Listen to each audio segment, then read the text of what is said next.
Bullies threaten the new black girl, unaware she is karate black belt. The cafeteria explodes with chaos. 3 against 1. The new girl stands perfectly still while vultures circle, hungry for blood, desperate to prove their dominance. Derek Sutton, wrestling captain, social king, untouchable golden boy of Riverside High, wins back his fist with all the rage of someone who's never been told no. His knuckles cut through the air like a missile locked on target. Time slows. The entire school holds its breath. Phones are raised. This is about to be a massacre. This skinny new girl who thought she could stand up to the most powerful clique in school is about to learn a brutal lesson about knowing her place, about respecting the hierarchy, about understanding that courage without power is just stupidity. Derek's fist inches closer. Closer. The impact is inevitable. But then, Naomi Chen's eyes shift. Just slightly. And in that microsecond something changes in the air. Something dangerous. Something they should have seen coming but never could have imagined. They thought she was weak. They thought she was just another target, another outsider to crush under their designer sneakers. They had no idea who they were dealing with. No idea about the discipline that ran through her veins. No idea about the legacy she carried. No idea that this black and Asian girl standing calmly in the eye of the storm had been forged in dojos across 3 continents, trained by a grandmother who was legend in Okinawa, shaped by a Marine father who taught her that true strength isn't about violence, it's about control. But to understand how we got here, to understand how a seemingly ordinary Tuesday turned into the day that would change Riverside High School forever, we need to go back. Back to where it all began. Back to the moment Naomi Chen walked through those doors for the very first time, carrying secrets nobody could see and a power nobody expected. Welcome to Living Black Stories. Here we share powerful and inspiring tales of resilience, strength and triumph. If you love stories that empowers and motivates you, please join us. Don't forget to subscribe, hit the notifications bell, and tell us where you are watching from in the comments. It's Monday morning. First day at Riverside High School, suburban Pennsylvania. Another new school. Another fresh start. Another attempt at normal. Naomi Chen sits in her father's car in the parking lot, staring at the brick building that will be her world for the foreseeable future. Or at least until the military moves her family again. She's 16 years old, biracial, daughter of a black father and an Asian mother, and she's done this dance 6 times before. 6 different schools. 6 different first days. 6 different attempts to blend in, to make friends, to pretend she's just like everyone else. But Naomi Chen is nothing like everyone else. Her fingers unconsciously touch the small jade pendant hanging around her neck, her late grandmother's. The woman who raised her mother. The woman who taught Naomi everything that matters. The woman whose voice still echoes in her head even now, 3 years after cancer took her. Naomi Chan, true warriors choose their battles wisely. The greatest victory is the fight you never have to have. Naomi's father, James Chin, sits in the driver's seat, hands on the wheel, not starting the engine because he knows his daughter needs this moment. He's a Marine veteran, broad-shouldered, gentle-voiced, a man who understands discipline and fear in equal measure. His daughter inherited both. James turns to her, his voice calm but firm, the same voice that's guided her through every transition, every goodbye, every terrifying new beginning. He talks about resilience, about adapting, about being strong not just in body but in spirit. He reminds her that she comes from warriors on both sides of her family, black resilience and Japanese discipline flowing together in her blood. He tells her what he always tells her, "You're a Chen. We bend but we don't break." Naomi nods, grabbing her backpack, her fingers brushing the jade pendant one more time. She steps out of the car into the crisp Pennsylvania morning, and for just a moment she lets herself remember. Saying goodbye to her best friend Keisha at her last school in California.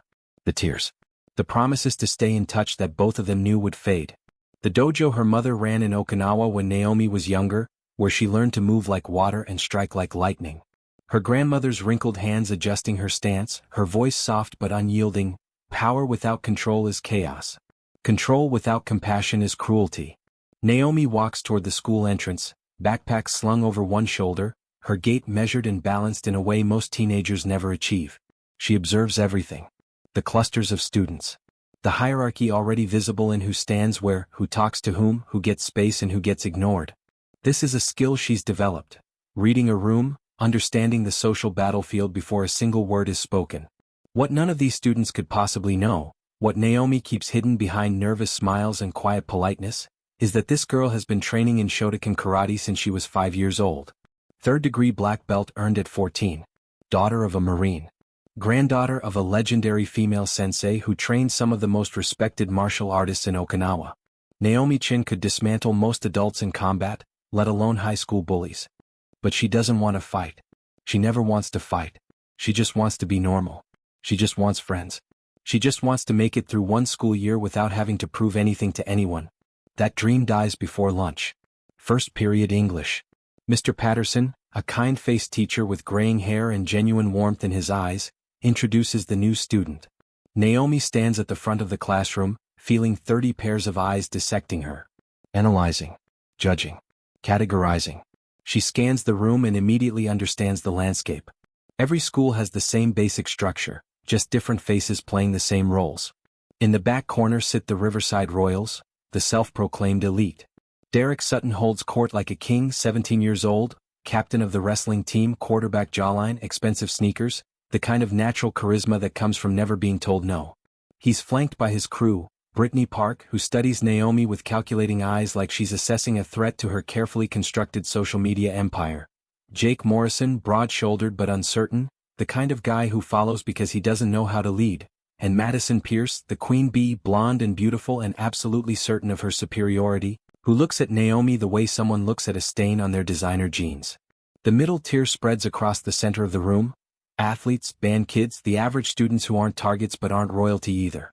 They have the luxury of invisibility. And then there are the outcasts. The kids who sit alone or in small, protective clusters. Kids with glasses and acne and thrift store clothes and accents and anything else that marks them as different in a place that demands conformity. Among them, Naomi notices a small Latina girl with glasses and paint-stained fingers, clutching a sketchbook like a shield. Something in her posture speaks of long-term survival, of learning to make herself small. Naomi takes the only empty seat, near the middle but isolated. She pulls out her notebook and begins doing what she always does, sketching the layout, the room, the exits, the social dynamics. It's a habit from moving constantly, from being the perpetual outsider, from needing to understand her environment to survive it. Derek notices her, whispers something to Brittany. They laugh. It's not loud enough for Mr. Patterson to hear, but it's loud enough for Naomi to feel. Madison leans toward Brittany and speaks in that particular volume that's technically a whisper but designed to carry, "Great, another scholarship case." Naomi's jaw tightens. Her hands ball into fists under the desk. But then she breathes. Slow. Controlled. The way her grandmother taught her. The way her father reinforced. Discipline isn't about throwing punches, it's about not throwing them when you easily could. She focuses on her breathing. In for 4 counts. Hold for 4. Out for 4. The tension in her shoulders releases. The bell rings. Students scatter. And Naomi Chin walks into the hallway knowing with absolute certainty that she's just been marked as prey. What Derek Sutton and his crew don't understand, what they can't possibly comprehend as they plot and scheme and prepare to put this new girl in her place, is that they're not hunting a victim. They're cornering a warrior who spent 11 years learning restraint. And restraint, as any true martial artist knows, isn't weakness. It's the dam that holds back the flood. Before we continue with Naomi's story, if you're invested in seeing how this plays out, hit that subscribe button and turn on notifications so you don't miss what happens next. Trust me, you won't want to miss this. And here's a question for you. Have you ever had to hide a part of yourself just to fit in? Drop your answer in the comments below. I read every single one. Now where were we? Oh yes. Naomi Chin just walked into a battlefield disguised as a high school. And the first shots are about to be fired. The testing begins immediately. Because that's what predators do. They test their prey, probing for weakness, searching for that perfect moment to strike. Between first and second period, Naomi stands at her locker, organizing her books with the same precision she applies to everything in her life. She doesn't see Brittany Park approaching from behind, doesn't register the threat until it's too late. Brittany slams into her shoulder, hard, deliberate, calculated. Books explode from Naomi's hands, scattering across the hallway floor like casualties of war. Papers flutter. Her pencil case splits open, pens rolling in every direction. Brittany turns with practiced innocence, her voice dripping with false sweetness, loud enough for the gathering crowd to hear, "Oh my God, I'm so sorry. I didn't see you there." This is the moment. This is where Brittany expects submission. An apology. Nervous laughter. The acknowledgement that Naomi understands her place in the food chain. This is where the new girl is supposed to learn that at Riverside High, some people matter and some people don't. But Naomi doesn't give her that satisfaction. She kneels calmly, methodically picking up each book, each paper, each pen. No rush. No panic. No embarrassment. And then she does something that throws Brittany completely off balance. She makes direct eye contact. Confident. Unflinching. And says with quiet certainty, "No problem." Just 2 words. But the way Naomi says them, the steadiness in her voice, the absolute refusal to be intimidated, it changes everything. Brittany's smile falters. Because confidence isn't supposed to come from scholarship cases. Respect isn't supposed to come from outsiders. Power isn't supposed to radiate from girls who don't know their place. And that irritation, that bruised ego, that wounded pride? It's gasoline on a fire that's just beginning to burn. Lunch period arrives and the cafeteria transforms into what it really is, an arena of social warfare, where hierarchies are reinforced with every strategic seating choice, every public conversation, every calculated exclusion. Naomi sits alone at a corner table, which is exactly what she expected. She pulls out a worn paperback, the Book of 5 Rings, a classical martial arts text on strategy and philosophy written by legendary samurai Miyamoto Musashi. It's not homework. It's heritage. It's who she is when nobody's watching. She's 3 pages in when a shadow falls across her table. A small Latina girl with thick glasses, paint stains on her sleeves, and a sketchbook clutched like armor stands there nervously. Sophie Martinez. The girl from English class who sits alone. The girl with the haunted eyes of someone who knows what it's like to be prey. Sophie asks quietly if she can sit. Naomi looks up, sees the desperation masked as politeness, and gestures to the empty chair. And in that simple act of inclusion, an alliance forms. Sophie doesn't waste time. Her voice trembles but her words are urgent. She's been bullied since freshman year. Derek Sutton and his crew have made her life a living hell. Stolen lunches. Destroyed art projects. Social media harassment. Physical intimidation. A systematic campaign of cruelty that's gone unchecked for 2 solid years. Naomi asks the obvious question, why don't the teachers stop it?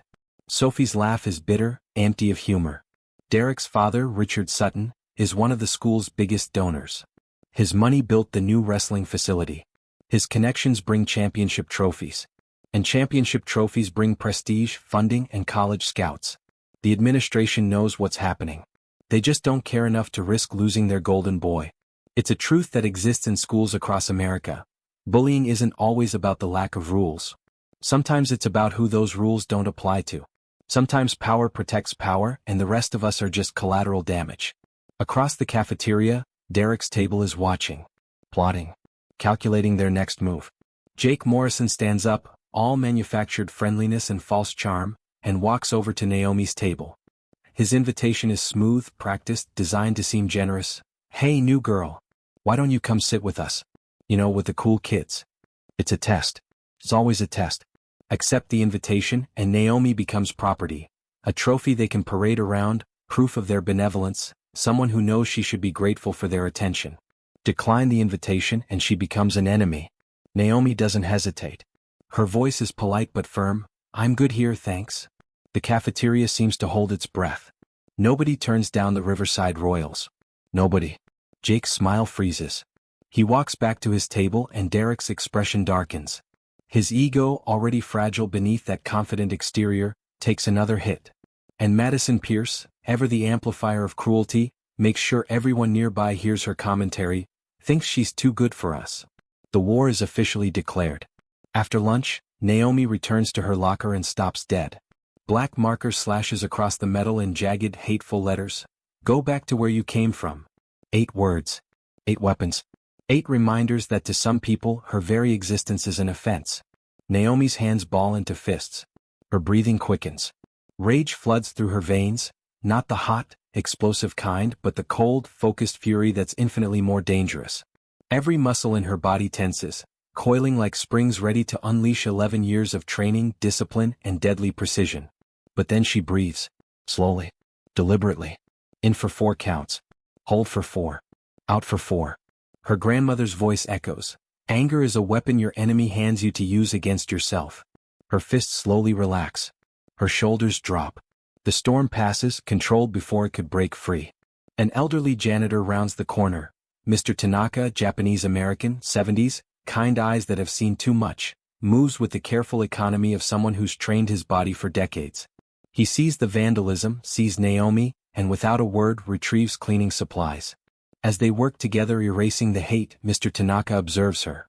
Really observes her. The way she stands. The way she moves. The controlled precision in every gesture. You have the stance of someone trained, he says quietly. It's not a question. It's recognition. One warrior seeing another. Naomi deflects with practiced ease, just good posture.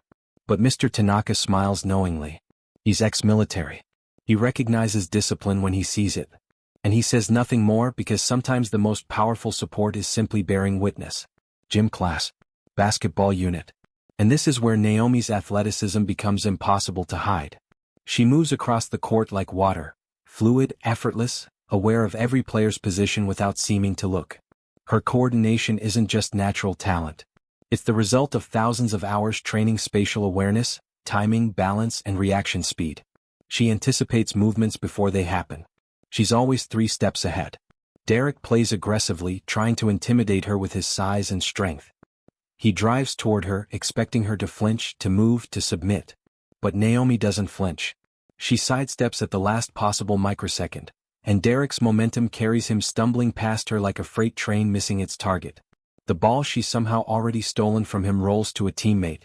Other students notice. Some snicker. Derek's face flushes with humiliation and rage. After class, in the hallway crowded with students rushing to next period, Derek makes his move. He accidentally shoulder checks Naomi hard into the lockers. The impact is brutal, designed to hurt, to send a message. Watch where you're going, new girl. Naomi absorbs the impact. Her body rolls with it, distributing the force the way she's been trained to since childhood. It should have hurt. It should have left bruises. Instead, she straightens, doesn't even rub her shoulder, and walks away with her head high and her dignity intact. Sophie witnesses the whole thing, her face pale with terror for her new friend. That afternoon, during free period, Naomi finds refuge in the library. It's quiet, peaceful, a sanctuary from the social battlefield outside. She's browsing the philosophy section when she meets David Tanaka, Mr. Tanaka's grandson, a junior with intelligent eyes, a camera perpetually hanging from his neck, and the quiet intensity of someone who sees everything but says little. He's working on the yearbook, documenting school life through his lens. But as Naomi soon discovers, he's been documenting something else entirely. David shows her his laptop, and Naomi's blood runs cold. Photo after photo after photo. A systematic record of bullying incidents spanning 2 full years. A student with a black eye. A girl crying alone in the bathroom. A kid eating lunch in a bathroom stall to avoid the cafeteria. Lockers vandalized. Backpacks thrown in trash cans. Faces marked by humiliation, fear, and helplessness. Every single incident traces back to Derek Sutton and his crew.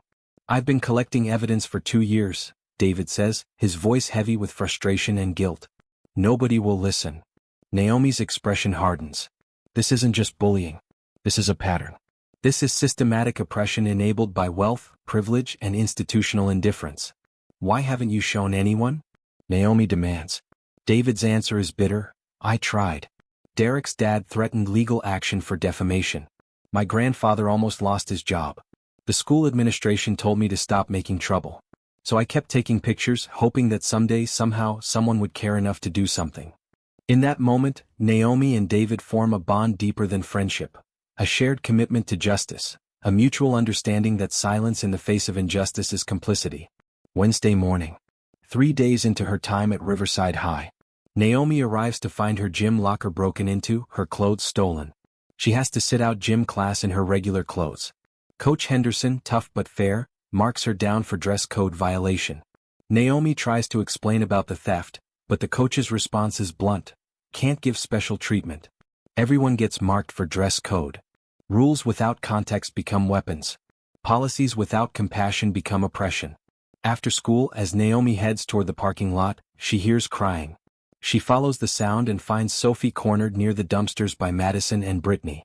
They've got Sophie's art portfolio, her semester project, her heart poured onto canvas and paper. They're mocking it, threatening to destroy it. And Sophie is sobbing, pleading, completely powerless.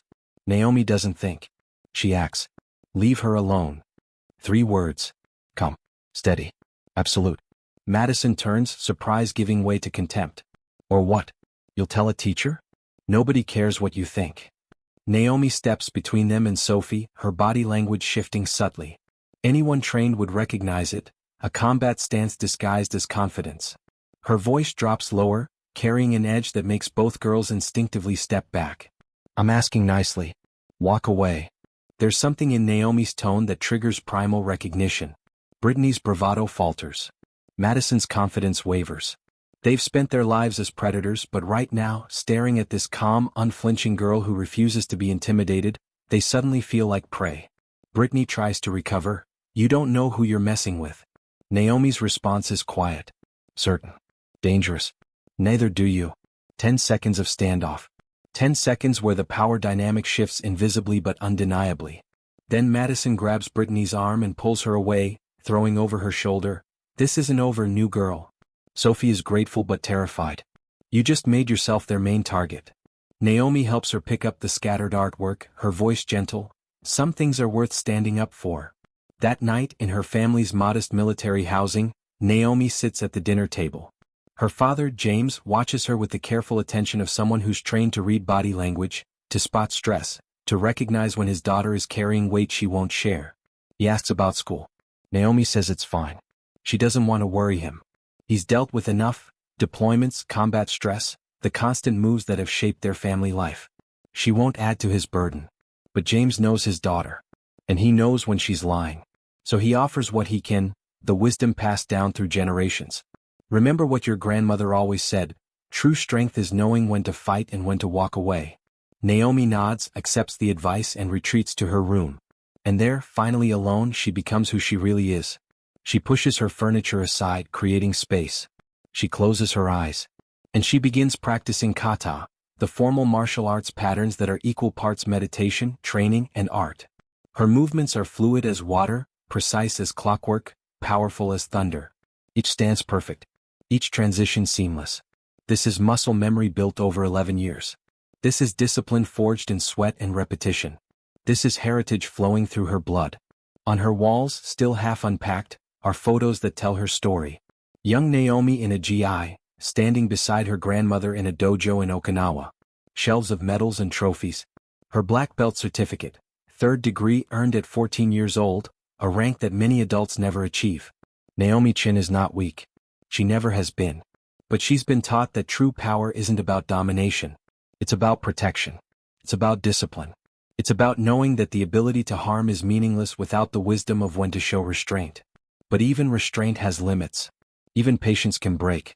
Even warriors who seek peace must sometimes stand and fight. And Derek Sutton, Madison Pierce, Brittany Park, they have no idea that they're not just bullying the new girl. They're lighting a fuse. And the explosion, when it comes, will change everything. If you're hooked on this story and want to see justice served, smash that subscribe button right now. Seriously, you won't want to miss what happens next, and I promise you it's going to be worth it. Question for you. Have you ever witnessed bullying and wished you had the courage to intervene? What stopped you, or if you did intervene, what happened? Let me know in the comments. Your story might help someone else find their courage. The breaking point is coming. The confrontation is inevitable.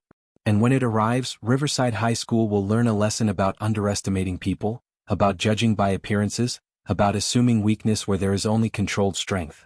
Stay with me. Because what happens next? You won't believe it. Thursday. The calm before the storm. The moment when predators finalize their plans and prey becomes target practice. Derek gathers his crew in the parking lot after school, his voice dripping with venom and entitlement. Tomorrow we show her what happens to people who don't know their place. They plan it meticulously, public humiliation in the cafeteria, maximum audience, complete destruction of the new girl's dignity. Jake Morrison shifts uncomfortably, his conscience flickering like a dying light bulb, but he says nothing. Silence is complicity. Inaction is choosing sides. What they don't know is that David Tanaka is nearby, camera ready, ears open. He catches enough of their conversation to understand what's coming. His fingers fly across his phone screen, a warning text to Naomi with every detail he overheard. Naomi's response is 3 words that carry the weight of 11 years of training. Thanks. I can handle it. That afternoon, Naomi finds Mr. Tanaka in the empty gymnasium. He's practicing Tai Chi, slow, flowing movements that look like meditation but contain devastating power. She watches from the doorway, recognizing a kindred spirit, someone who understands that martial arts isn't violence. It's philosophy, discipline, and self-mastery wrapped in physical form. Mr. Tanaka speaks without turning around, his voice calm and knowing. The way you move, the way you breathe. What style? The secret is out. No point hiding anymore. Naomi's voice is quiet but steady. Shotokan. 3rd degree black belt. My grandmother was a sensei in Okinawa. Mr. Tanaka finally turns, respect in his ancient eyes. Why hide it? And here's the truth that Naomi has carried like a burden across 6 schools, 6 cities, 6 failed attempts at normalcy. Because everywhere I go, people either want to test me or they're afraid of me. I just want to be normal. Mr. Tanaka's smile is sad and understanding. Normal is overrated. But wisdom is knowing that violence should always be the last resort. Naomi touches her grandmother's pendant. That's what my grandmother taught me. Karate is for defense, not ego. Mr. Tanaka nods with the certainty of someone who's walked the same path. Your grandmother was a wise woman. But they both know what's coming. They both know that tomorrow philosophy will meet reality. And sometimes, no matter how much you seek peace, the fight finds you anyway. Friday. Lunch period. The moment we've been building toward since the very first second of this story. The cafeteria buzzes with normal teenage chaos. Conversations, laughter, the clattering of trays, the social dance of who sits where and with whom. Naomi sits with Sophie and David, 3 outsiders forming their own small island of belonging in an ocean of hostility. Then the atmosphere shifts. Students sense it before they see it. The approach of predators, the gathering of a crowd, the electric anticipation of violence about to unfold. Derek's group approaches and the cafeteria begins to quiet. Students pull out phones. An audience forms. This is about to be a show and everyone wants footage. Derek's voice carries across the space, loud enough for maximum humiliation. Heard you think you're tough, new girl? Naomi doesn't even look up from her lunch. Her voice is calm, almost tired. I don't think anything. I just want to eat my lunch. But Derek doesn't want reason. He wants domination. He wants submission. He wants this girl to understand that he is power and she is nothing. He knocks her tray off the table with a violent sweep of his hand. Food explodes everywhere. Sauce splattering, plates clattering, her lunch destroyed across the cafeteria floor like casualties of war. The cafeteria goes absolutely silent. 300 students hold their breath. Naomi stands slowly. Her face is calm but her eyes contain something that makes the smart student step back. Something ancient. Something dangerous. Something that Derek, in his arrogance and privilege, completely fails to recognize. Her voice cuts through the silence like a blade. Pick it up. Derek laughs. His crew laughs.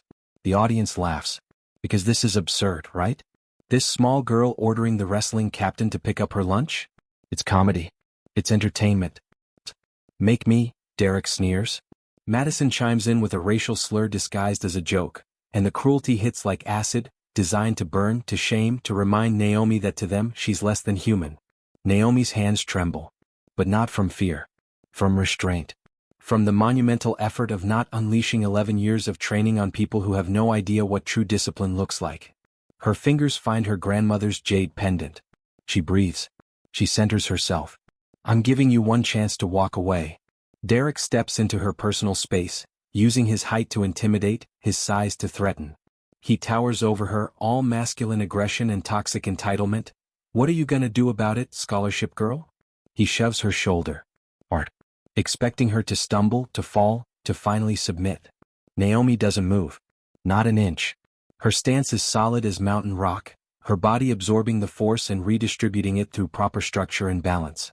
To Derek, it feels like pushing against a wall. His face flushes with rage and humiliation. He winds up his fist, telegraphing the punch like an amateur, all power and no technique. Time slows. The cafeteria holds its breath. Phones record from every angle. Naomi's expression shifts, calm, focused, and heartbreakingly sad. Her voice is barely a whisper. I didn't want this. Derek throws the punch with all his strength, all his rage, all his bruised ego behind it. And Naomi moves. Simple. Efficient. Beautiful in its economy of motion. A deflection so precise, so minimal, that Derek's fist hits nothing but air. His momentum, with nowhere to go, carries him forward. Naomi sidesteps like a matador with a charging bull, and Derek stumbles past her, off balance, clumsy, suddenly looking like what he really is, an untrained bully who's never faced real resistance. The cafeteria erupts with shocked laughter. Derek's carefully constructed image cracks. He's enraged now, beyond reason, beyond strategy. He charges again like a wounded animal, desperate to reclaim his dominance, to prove his power. This time Naomi doesn't just evade. She responds with precision that speaks of thousands of hours of training. Wrist lock. Weight distribution. Sweep.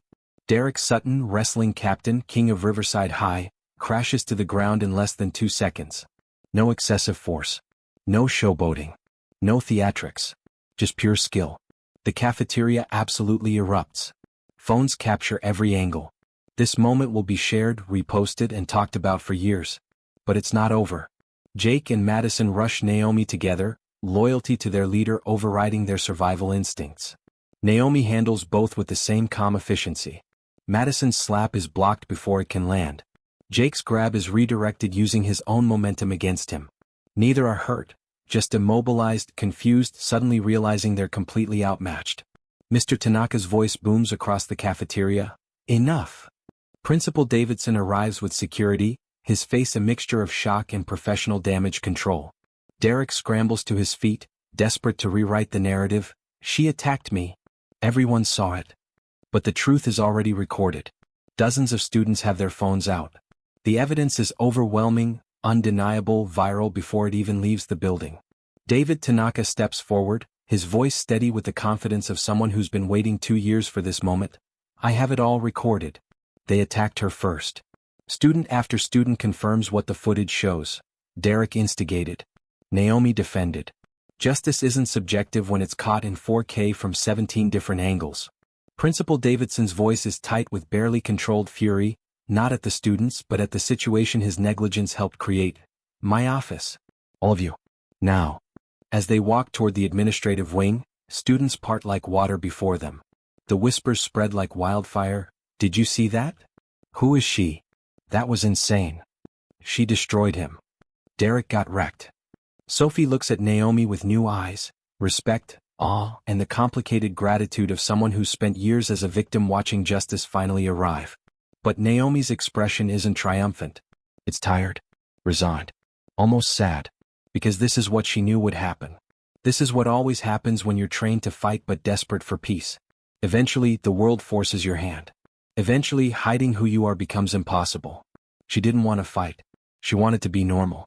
But sometimes, standing up for yourself and protecting others means accepting that normal is a luxury some of us don't get. If this story is hitting different and you want to see how justice finally gets served, hit that subscribe button now. You've come this far. Don't miss the resolution. Trust me, you'll regret it. Here's my question for you. If you had Naomi's skills, would you have handled it the same way, or would you have acted sooner? Drop your honest answer in the comments. No judgment, just curiosity. The confrontation is over. But the consequences? They're just beginning. And what happens in that principal's office will determine not just Naomi's fate, but the future of every student at Riverside High who's ever been bullied, silenced, or made to feel powerless. Stay with me. The best part is still coming. The principal's office becomes a courtroom. Derek, Madison, Brittany, and Jake sit on one side like defendants awaiting judgment. Naomi sits alone on the other, calm, centered, already knowing how this will play out. Then the door explodes open. Richard Sutton storms in, expensive suit, entitled fury, the kind of privilege that's never been told no. He doesn't knock. He doesn't ask permission. He just barges in like he owns the place. Because in his mind he does. My son would never. This is clearly a case of. Principal Davidson doesn't let him finish. He turns his laptop around and hits play. David's video fills the screen. Crystal clear footage showing Derek instigating, threatening, attacking. Showing Naomi defending herself with restraint and precision. Showing the truth that privilege can't rewrite. Richard Sutton sputters. His face turns red. He threatens lawsuits, threatens donations withdrawn, threatens everything his money can buy. Because when power can't win on merit, it always resorts to threats. But then something happens that Richard Sutton never anticipated. Mr. Tanaka enters carrying a worn folder. 2 years of evidence. Photos of bruised students. Testimonies written in shaking handwriting. Documentation of every incident the administration ignored, every complaint they dismissed, every victim they failed. His voice is quiet but carries the weight of decades. I've been waiting for someone brave enough to stand up. Naomi gave me that courage. And then the dam breaks. Students who've been silent for years start coming forward. Text messages flood the principal's phone. Emails pour in. Parents who've been gaslit into thinking their kids were overreacting suddenly have proof. The conspiracy of silence shatters, and the truth pours out like water through cracked concrete. Principal Davidson has no choice. Not anymore. Not with this much evidence. Not with the liability staring him in the face. Derek, Madison, and Brittany, suspended. Wrestling season eligibility in jeopardy. School board investigation initiated. The empire crumbles in minutes. Richard Sutton storms out threatening legal action, but everyone knows those threats are empty. You can't sue your way out of video evidence and 2 years of documented abuse. But Jake Morrison stays behind. He looks at Naomi, shame and regret written across his face, and says the words that require more courage than he's ever shown. I should have stopped them a long time ago. I was scared. Naomi's response is simple, powerful, transformative. It takes courage to admit that. Use it to be better. Redemption isn't about erasing the past. It's about choosing differently in the future. Principal Davidson turns to Naomi, and for the first time, an adult in authority says what she's needed to hear. I'm sorry you had to deal with this. No student should have to defend themselves like that. But Naomi doesn't let him off that easy. Her voice is respectful but firm. Then maybe the system should protect them before it gets to that point. The principal pauses. Absorbs the truth. Nods slowly. You're right. We have work to do. Change doesn't happen because institutions suddenly become moral. It happens because brave people force them to be. The following week, Riverside High School is transformed. Naomi walks the hallways and students nod respectfully. Not with fear, with respect. There's a difference. Fear demands distance. Respect creates space. Students approach her asking about martial arts, about self-defense, about courage and discipline. Sophie and David are her constant companions now, no longer outcasts but valued friends in a growing community. Naomi starts a self-defense club with Mr. Tanaka as faculty advisor. The first meeting they expect maybe 5 students. 30 show up. Athletes and artists, popular kids and outsiders, all united by the desire to never feel powerless again. Naomi teaches them the fundamentals: awareness, confidence, de-escalation. But more than techniques, she teaches philosophy. Fighting should always be your last choice. But you should never feel powerless. Jake Morrison attends. Every session. Working to rebuild his character, to become the person he should have been all along. Redemption is possible, but only through consistent action. Derek returns from suspension, humbled, avoiding eye contact. His friend group has fractured. Madison transferred schools, unable to face the social consequences. Brittany lost her status, her followers, her carefully constructed image. One afternoon after school, Derek approaches Naomi cautiously. His voice is small, stripped of its former arrogance. I'm sorry. For everything. Naomi studies him. Not with triumph. Not with cruelty. With the wisdom of someone who understands that hurt people, and healing requires accountability. Sorry is a start, she says. Actions are what matter now. Derek nods and walks away less arrogant, more human, beginning the long journey toward becoming better.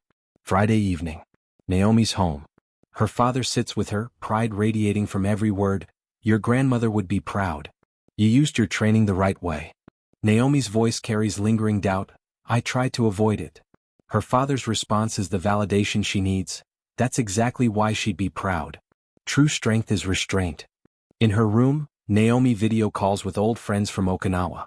She shows them her new school, introduces them to Sophie and David on camera. There's laughter. Normalcy. Belonging. The thing she's been chasing across 6 schools finally found. The camera pans across her room. She's finally unpacking. Photos going up on the walls. Her black belt certificate hung with pride instead of hidden in shame. Her grandmother's photo in a place of honor. Naomi looks at that photo, touches her jade pendant, and her internal voice speaks the wisdom she's earned through struggle. Grandmother used to say that we don't choose when to be strong. Life chooses for us. The only choice we have is how we respond. I came to Riverside wanting to hide who I was. But sometimes hiding isn't the answer. Sometimes standing up for yourself means standing up for everyone who couldn't. Monday morning. Naomi walks into school with confidence. Not arrogance, confidence. Sophie and David flank her. Behind them, the self-defense club grows. Mr. Tanaka nods approvingly from his doorway. Students greet her naturally, not with fear or worship, but with the respect reserved for those who stand up when standing up costs something. Naomi smiles genuinely for the first time since arriving at Riverside High. Because she's finally learned the truth her grandmother tried to teach her. You don't find belonging by hiding who you are. You find it by having the courage to be yourself and inspiring others to do the same. True strength isn't about dominating others. It's about protecting those who can't protect themselves. It's about using power responsibly. It's about knowing that discipline without compassion is cruelty, but compassion without boundaries is enabling. Naomi Chin came to Riverside High wanting to be normal. She leaves it having redefined what normal means, a place where bullying doesn't go unchecked, where victims find their voice, where courage spreads like wildfire, where one person standing up gives everyone permission to do the same. If this story moved you, if it inspired you, if it reminded you that one person can make a difference, then subscribe right now and share this video. Someone in your life needs to hear this message. Be the person who gets it to them. Final question. What's one thing you're going to do differently after hearing Naomi's story? Maybe it's standing up for someone. Maybe it's learning self-defense. Maybe it's just refusing to be silent anymore. Tell me in the comments. I genuinely want to know. If you or someone you know is experiencing bullying, please reach out. Resources are in the description. You're not alone. You're not powerless. And like Naomi, you're stronger than you know. This has been the story of a girl who didn't want to fight but knew how. Who sought peace but delivered justice. Who hid her strength until hiding it meant others would suffer. Remember her name. Remember her courage. And remember that sometimes, the most powerful thing you can do is refuse to let others define your worth. Thank you for watching. Until next time, stand strong, stand proud, and never let anyone convince you that your voice doesn't matter. Because it does. And so do you.